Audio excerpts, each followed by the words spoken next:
दादी जी, पुरुषार्थ में नवीनता लाने के लिए क्या करें?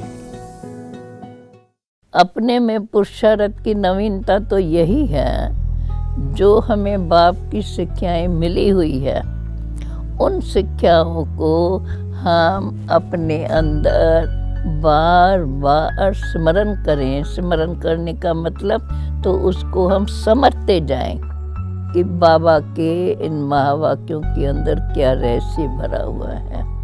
और उस रहस्य को जब हम समझते हैं तो समझते हैं हमारे लिए, हम मनुष्य आत्माओं के लिए ये बहुत ज़रूरी है कि हम मानते तो है कि परमात्मा है, परमात्मा ने ये सृष्टि रची है, भगवान ये सृष्टि को चला रहे हैं, परंतु कैसे चला रहे हैं उस बात को हम अभी रियलाइज़ करते हैं। तो बरोबर जो भी संसार में चल रहा है, कैसे परमात्मा चला रहा है, उसकी जब हमें नॉलेज मिली है, उस नॉलेज के आधार से हम इन परिस्थितियों में घबराते नहीं हैं, परंतु समझते हैं ये सृष्टि का चक्कर जो अनादि बना हुआ है वो अनादि काल से चला ही आ रहा है। तो सारा समय तो एक ही सीन नहीं चलेंगी ना, इसलिए पहले कुछ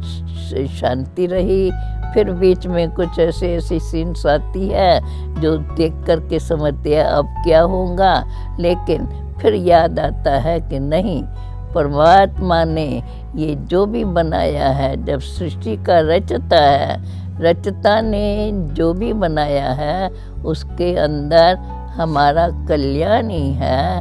हम केवल अच्छी रीत अपने पिता को पहचान कर, जिसने सृष्टि को रचा, उसके अंदर जो रचना रची हुई है वो अपने अपने रची हुई रचना के अनुसार अपना काम करती रहती है। और हम चैतन्य आत्माएं हैं जो इन बातों को समझ करके और बाप को पहचान लिया है।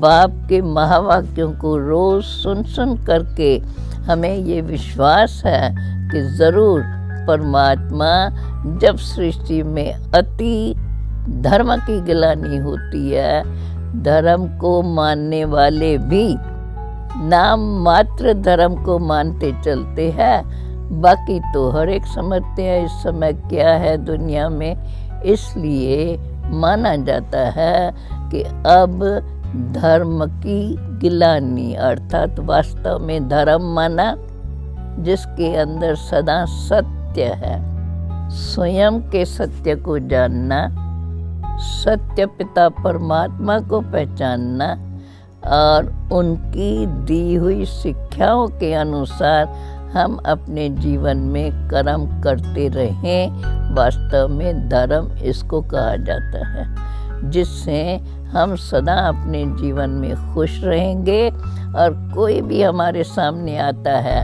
तो हम उसको यही ईश्वर की बातें सुनाते हैं तो वो सुनने समय तो बड़े खुश हो जाते हैं, लेकिन उसको धारण करना ये तो हर एक का अपनी अपनी शक्ति है।